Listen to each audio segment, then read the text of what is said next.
Assalamualaikum warahmatullahi wabarakatuh. Perkenalkan, nama saya Indira Dwi Intan Putri dengan NIM 013. Di sini saya akan menjelaskan mengenai review laporan dari Neraca Bahan Makan Indonesia tahun 2022 sampai 2024. Neraca bahan makanan merupakan survei konsumsi dalam tingkat nasional yang digunakan untuk melihat bagaimana ketersediaan pangan pada suatu daerah secara nasional maupun wilayah dibandingkan dengan jumlah penduduk.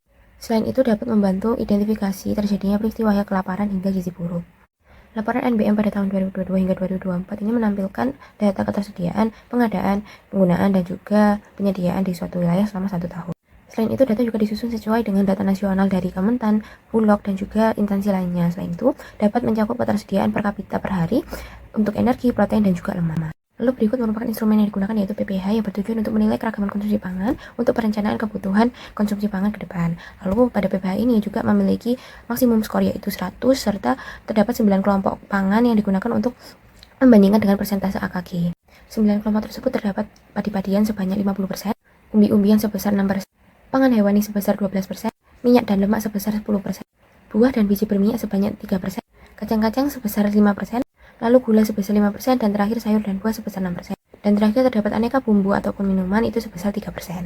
Berkaitan dengan PPH, terdapat kontribusi triguna pangan, yang dimana terdapat 3 fungsi gizi utama, yaitu sumber karbohidrat, sumber protein, dan juga vitamin dan mineral, yang dibagi porsinya sebesar 33,3%. Pada sumber karbohidrat sendiri, ini memiliki kontribusi energi sebesar 74%, sehingga dibagi dengan porsinya sebesar 33,3%, dibagi 74%, yang menghasilkan bobot kontribusinya sebesar 0,5. Dilanjut dengan sumber protein yang memiliki kontribusi sebesar 17%, sehingga memiliki bobot kontribusi sebesar 2. Lalu pada vitamin dan mineral, di sini memiliki kontribusi sebesar 6%, yang dimana memiliki bobot paling tinggi yaitu sebesar 5. Hal ini dapat disimpulkan bahwa semakin penting suatu sumber pangan tersebut dalam tubuh, akan memiliki bobot yang semakin tinggi pula. Selain itu, instrumen yang digunakan adalah tabel komponen penyusun neraca bahan makan, yang dimana NBM ini juga dibagi menjadi 3 kelompok, yaitu penyediaan, ketersediaan, dan juga pemanfaatan makanan per kapitanya. NBM sendiri digunakan untuk menilai ketersediaan energi, ketersediaan protein, dan juga lemak per kapita per hari. Lalu berikut merupakan komponen yang ada di tabel komponen neraca bahan makanan. Terdapat jenis bahan makanan, produksi, dan lain-lainnya.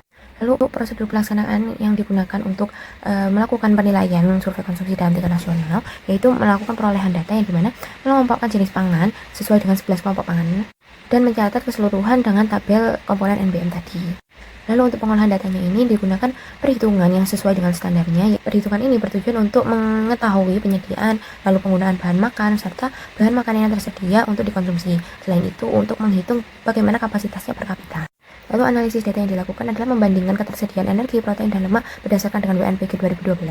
Selain itu, analisis data yang dilakukan adalah untuk mengidentifikasi komoditas penyumbang pangan terbesar dan juga mengidentifikasi skor PPH dalam nasional maupun provinsi. Lalu penyajian data yang dilakukan adalah menampilkan komponen NBM berupa tabel, serta menunjukkan grafik ketersediaan energi, protein, dan juga lemak, serta menampilkan skor PPH berupa grafik dan visualisasi peta.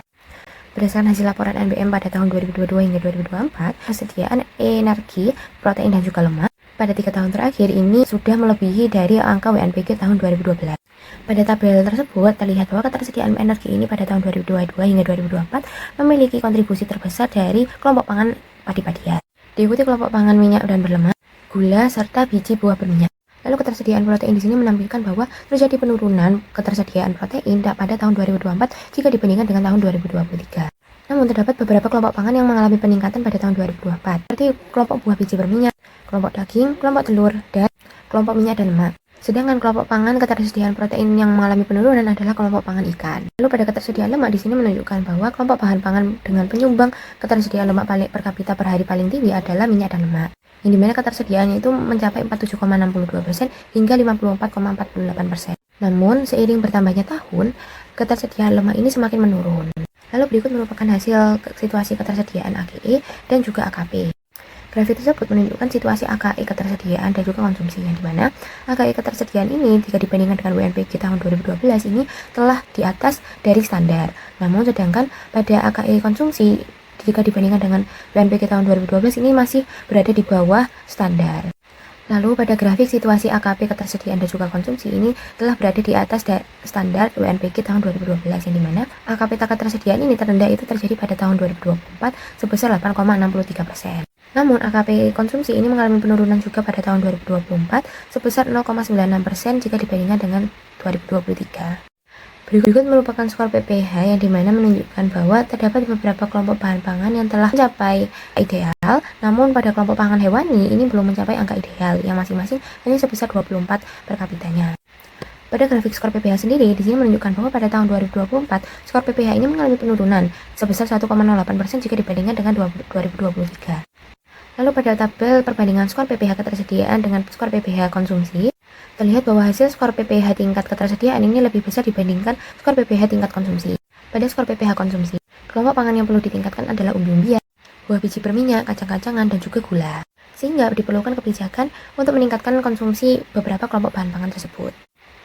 Berdasarkan hasil data, penyajian data, dan pengolahan data yang dilakukan dengan menggunakan metode NBM, di sini NBM memiliki kelebihan yang dimana NBM adalah dapat memantau perkembangan ketahanan pangan di daerah, lalu dapat mengetahui ketersediaan pangan per kapita perharinya, serta mampu menggambarkan kontribusi setiap pangan per komoditas untuk dilakukannya evaluasi dan juga monitoring. Namun terdapat kekurangan yang ada di metode NBM sendiri adalah tidak dapat memberikan informasi terkait distribusi pangannya yang tersedia di berbagai daerah dalam rumah tangga dan juga individu, serta tidak dapat menampilkan estimasi konsumsi pangan masyarakat berdasarkan beberapa faktor. Selain itu, NBM ini tidak dapat digunakan untuk menilai status gizi masyarakat.